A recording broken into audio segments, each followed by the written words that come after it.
Saint Paulin d'Aquilée, plus 804. Fêté le 11 janvier. On ignore si Paulin d'Aquilée était d'origine allemande ou italienne. Il passait pour être l'un des hommes les plus savants de son époque, écrivant aussi bien en prose qu'en vers. Alcuin le considérait comme son maître et l'empereur Charlemagne l'appela à sa cour pour en faire l'un de ses conseillers en matière religieuse. C'est lui qui le fit nommer évêque d'Aquilée, dans le Frioul italien. Selon ses contemporains, il fut « la lumière de la chrétienté », sans pour autant négliger le soin de son propre diocèse.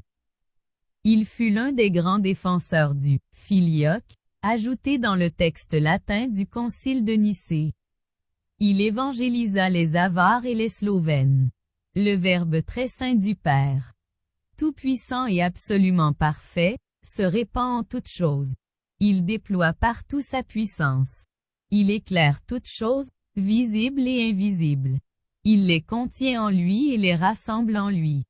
Il n'en laisse aucune en dehors de sa puissance, mais il donne vie et protection à toutes choses, en tout lieu, à chacune en particulier et à tout ensemble. Saint Athanase. Dans le livre des heures de ce jour, citation. Le saint du jour présenté aujourd'hui est l'un des saints choisis parmi ceux proposés par l'Église.